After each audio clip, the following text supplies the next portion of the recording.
perspective with it. Nung nag-online class tayo, maging malaki yung gap nang wala tayong pasok. Lalo na yung earlier. And isa din yun sa naging process. I guess yung bagong school system or education system na tinatalaga right now is in the process of fixing yung K-12 plus yung new normal. Pero I just hope we get more time with it. Especially no kasi tinatalaga na ngayon. Pero I really hope na madami pang magiging changes.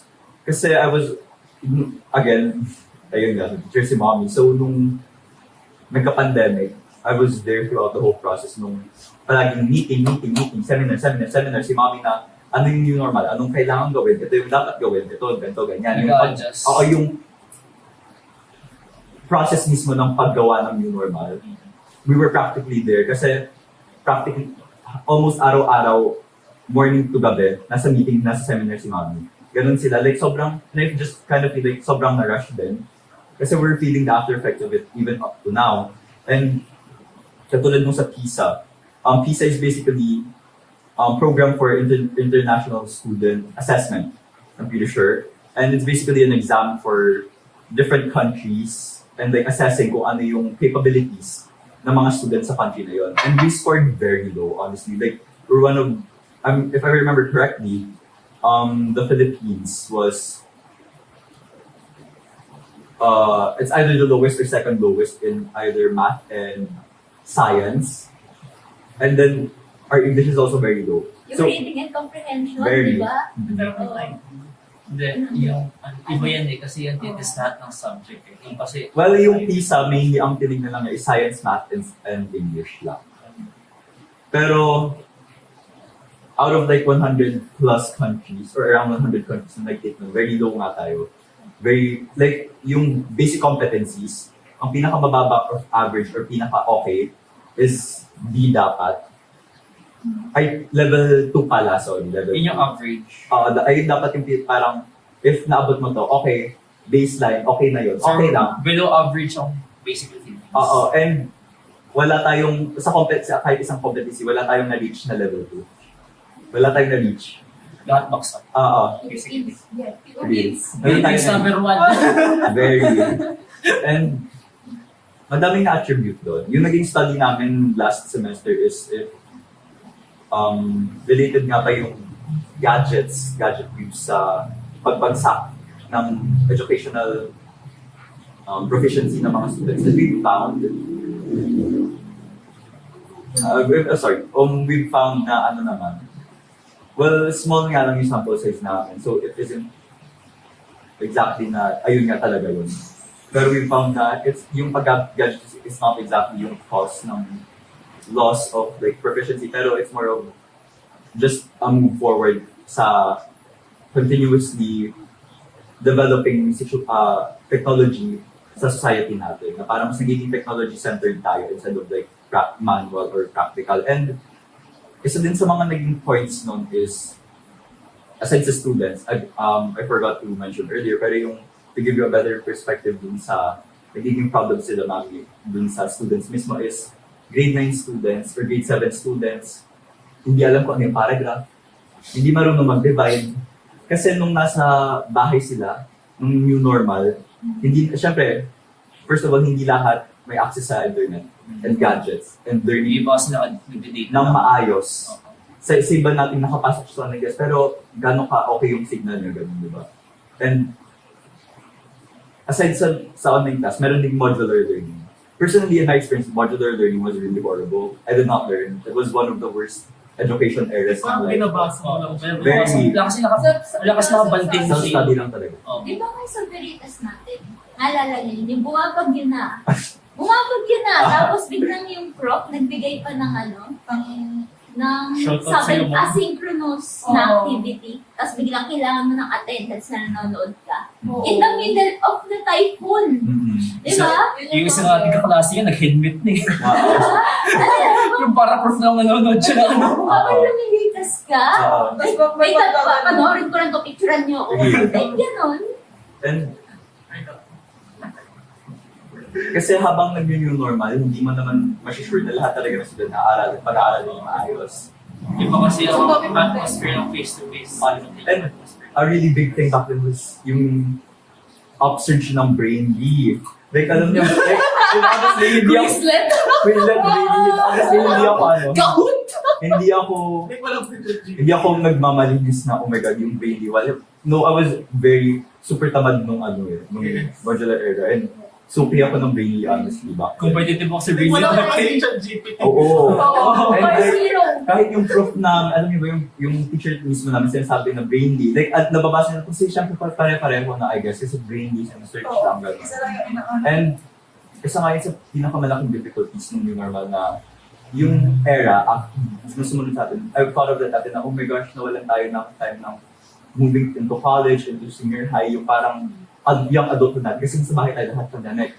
Pero, thinking about it, may mas unfortunate na yung workforce, and yung students, yung children,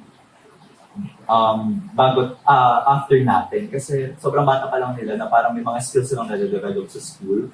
Social skills, smart skills, street skills, being outside. Hindi nila nagawa yun kasi nasa bahay lang sila. So walang naging process, walang naging ganon. And say man natin na dapat nasa magulang yan. Dapat inaano niyan na, bakit si magulang yung nagsasagot? Dapat pinu-force yung, or hindi naman pinu-force, dapat pinapagalitan niya nakapag-aral. Pero it was the pandemic. A lot of families are trying to just survive and hindi yun magagawa ng parents kung ang main priority is yung survival ng family nila in the first place, di ba? Kaya yung iba, yung sila nang sumasagot mismo or hindi na nila natutuunan yung pag-aaral ng anak nila. Tsaka hindi lahat ng family yung trabaho nila pwede mag-transition into an online setting. Kasi yung ibang trabaho nila kailangan nasa actual workplace ka lang. Very. Under Batas Pambansa bilang 232, there was also a lot of support for teachers. It was basically the start of support for teachers and teaching and bettering that, like giving better salaries and stuff like that, and ensuring yung quality ng teachers in the first place. And back to PBED, the study of PBED for PISA,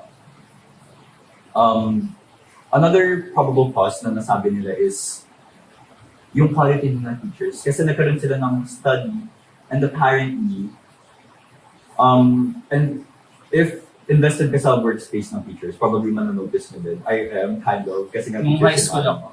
So mapapansin nyo din. And a really big thing na nga din is, mababa yung proficiency ng teachers natin mismo.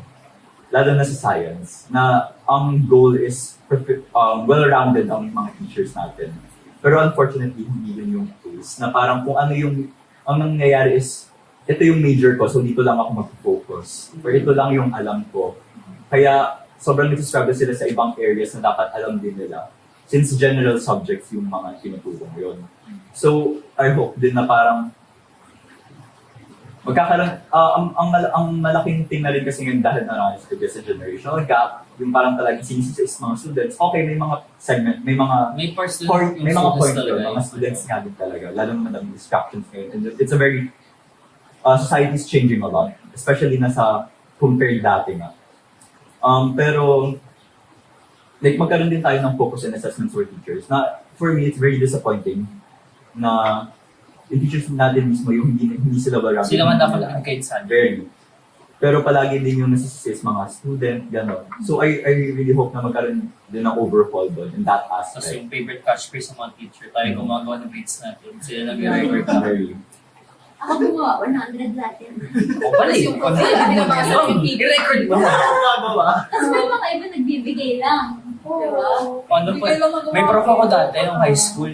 Ayaw lang niya ako maging prof ulit ng ayaw niya ko yung summer class bali. So basically ginawa niya sa math ko. 75 ako hanggang first to fourth quarter. Naranasan ko din yan. Diba? Like, hindi na klase. Oo. Like bakit? Kasi, di ba sa school natin dati, is puro activities like intrams, Oh, tapos yes. yung prof din namin, yung isa, which is advisor din talaga namin technically.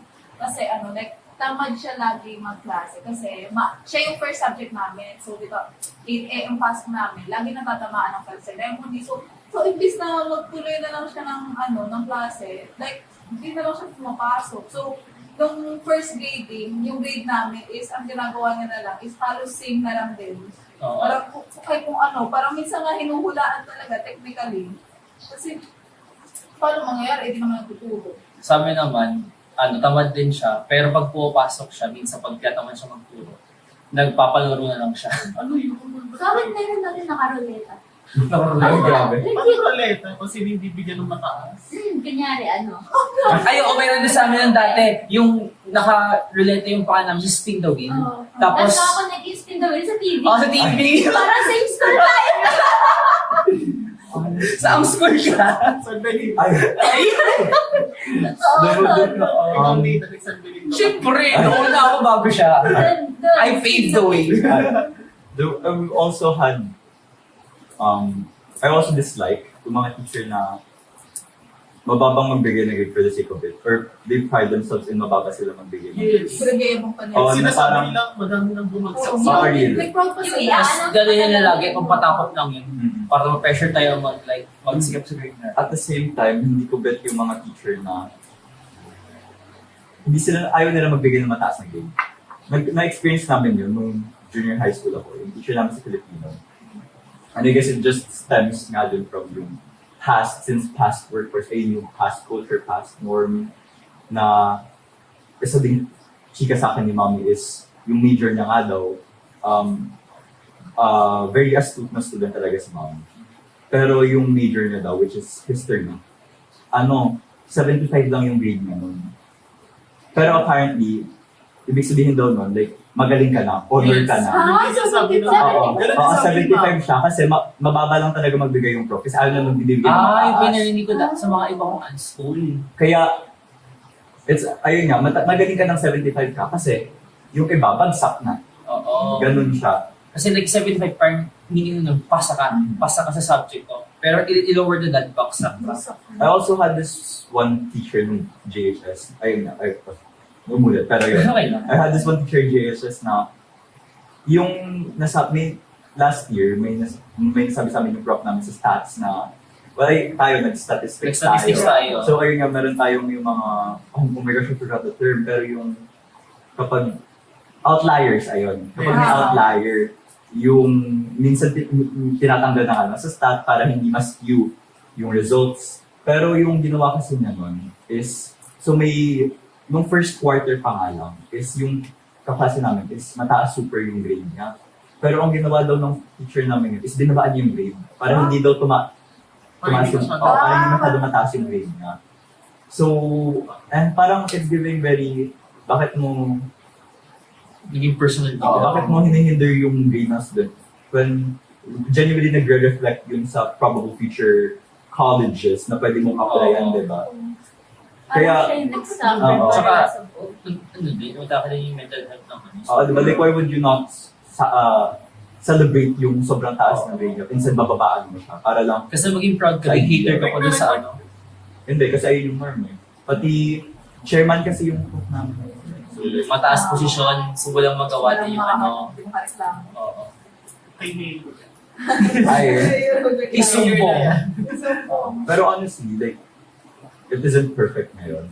Pero a really big thing na rin yan, I've been seeing recently, lalo na sa akin, very up to date sa akin, very hits close to home. Kasi yung mga kaibigan ko, like, very, palaging, yung scholarships, and mainly next mo na ngayon sa RA 6655, yung pagkaroon ng free secondary education, and there were a lot of helps for students, for ayun nga, scholarships, yung better school funding para mas madaling mabayaran, and yung mga teachers para hindi nakumuha sa mga students, and also yung mga government funding para sa facilities ng school mismo. Para mas madaling mabigay yung secondary education.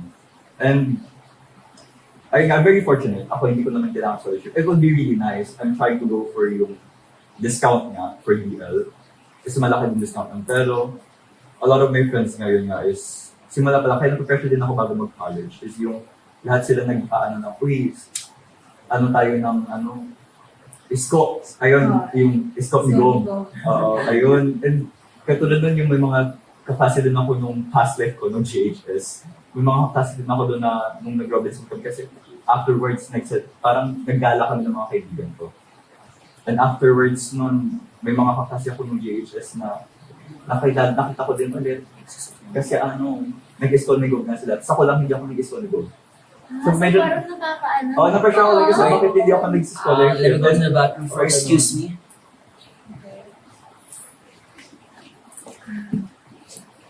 And Pagpili lang, go na. And ayun nga, pero I think it just okay lang din naman siya. Ayun nga, ayun na rin yung nasabi ko kay mami na siya na rin yung nag-push sa akin na okay lang naman daw financially. Kaya kaya lang din yan. Pero I think naman na I'm making the most out of my awful life naman. Kaya hindi rin naman nasasayang per se yung yung wish sa akin.